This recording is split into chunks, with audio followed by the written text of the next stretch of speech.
CM योगी उत्तर प्रदेश के मुखिया ने प्रधानमंत्री से मुलाकात की इच्छा जताई है और वो पीएम से मिलने वाले भी हैं। पीएम से मिलने के लिए सीएम योगी अचानक दिल्ली पहुंच गए हैं। पीएम से मिलने के लिए वो जा रहे हैं, ऐसी खबर है। उपचुनाव से पहले ये एक बड़ा अपडेट है। यूपी में उपचुनाव होने वाले हैं कुछ ही दिनों बाद। पीएम से मिलने के लिए यूपी के सीएम योगी आदित्यनाथ दिल्ली पहुंच चुके हैं।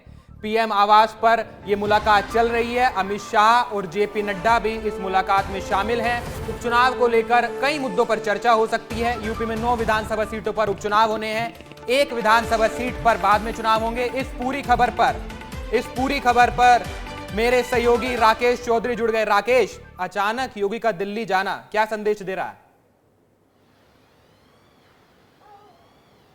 देखिए हिमांशु, राजनीति में मुलाकातों के बड़े मायने होते हैं और ये अहम तब हो जाता है जब देश के सबसे बड़े सूबे के मुखिया पीएम मोदी और गृह मंत्री अमित शाह से मिल रहे हो।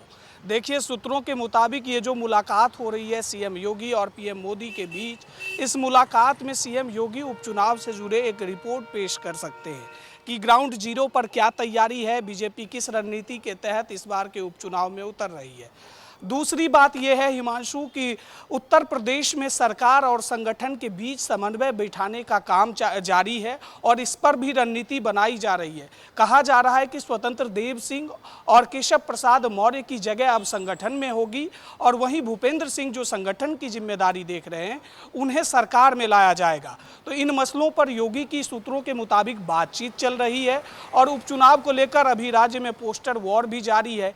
इस पर भी योगी आदित्यनाथ एक रिपोर्ट दे सकते हैं पीएम मोदी। राकेश, एक बात बताइए, अभी कुछ दिन पहले जब विधानसभा चुनाव हुए थे तो बीजेपी की परफॉर्मेंस, या लोकसभा चुनाव हुए थे, आपने भी देखा था, बीजेपी की परफॉर्मेंस उतनी अच्छी नहीं थी। तो क्या इस बार बीजेपी कोई भी चूक नहीं रखना चाहती है स्ट्रेटेजी में, इसके तहत ही मीटिंग हो रही है? देखिए हिमांशु, सीएम योगी ने खुद ही जिम्मेदारी ली है। 9 विधानसभा उपचुनाव जो 9 सीटों पर हो रही है, इसकी जिम्मेदारी उन्होंने पहले ही ले ली थी और जब चुनाव कार्यक्रम की घोषणा भी नहीं हुआ था तब से ही वो लगातार उस क्षेत्र में पहुंच रहे हैं। अब देखिए, बीजेपी ने एक स्ट्रेटजी बनाई है लोकसभा चुनाव के बाद। अब देखिए, जब चुनाव के लिए उम्मीदवारों का चयन हो रहा था तो सीएम योगी ने हर सीट के लिए 10 के 10 विधानसभा सीट के लिए 3-3 उम्मीदवारों का चयन किया था। ये रिपोर्ट फिर दिल्ली पेश किया गया। यहां से पीएम मोदी और केंद्रीय गृह मंत्री अमित शाह ने जब इस पर नजर डाला तो उसके बाद उम्मीदवारों की लिस्टिंग हुई।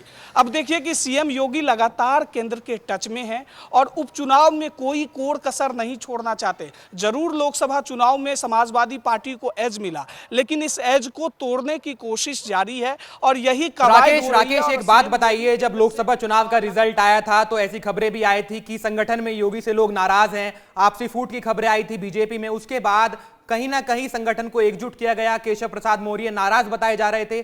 उसके बाद आप बता रहे हैं केशव प्रसाद मौर्य को संगठन में डाला जाएगा और सरकार में नए लोगों को जिम्मेदारी जाएगी। इसका क्या संदेश जाएगा यूपी में? राकेश, देखिए, संगठन में बड़ा चुनाव होना है। सबसे पहले मंडल अध्यक्षों का चुनाव होगा, इसके बाद जिला अध्यक्षों का चुनाव होगा, फिर राज्य स्तरीय कमेटी बनाई जाएगी। बीजेपी में सांगठनिक तौर पर एक बड़ा चुनाव होने जा रहा है। इसे उपचुनाव से इतर देखिए हिमांशु। अब देखिए, जब संगठन में जिम्मेदारी तय की जाएगी तो सबसे अहम जो लोग हैं, जो चेहरे हैं जिनसे विवाद जुड़ा रहा है। अब देखिए, केशव प्रसाद मौर्य और योगी आदित्यनाथ के बीच जैसा कि आपने कहा है कि विवाद था, तो विवाद जगजाहिर हुआ था और इस पर बीजेपी की खूब किरकिरी भी हुई थी। तो इसके बाद बीजेपी ने दिल्ली में ही समन्वय बिठाया और दोनों नेताओं ने एक साथ बयान दिया कि हमारे बीच में ठीक है। राकेश बने रहिए हमारे साथ। आदर्श सिंह लखनऊ से हमारे साथ जुड़ गए हैं। आदर्श, कहीं ना कहीं बीजेपी के लिए साख की बात है। लोकसभा चुनाव के जो नतीजे आए थे उसके बाद बीजेपी में कई तरह के मतभेद भी सामने आए थे। अब योगी दिल्ली पहुंच गए हैं, मीटिंग के क्या संदेश है? मुख्यमंत्री योगी आदित्यनाथ न सिर्फ केंद्रीय गृह मंत्री अमित शाह बल्कि इसके साथ साथ प्रधानमंत्री नरेंद्र मोदी और साथ ही साथ जेपी नड्डा से भी मुलाकात करेंगे। माना जा रहा है कि उपचुनाव को लेकर रणनीतिक फैसले लिए जाएंगे। साथ ही साथ क्या रणनीति होने वाली, इस बारे में भी चर्चा होगी।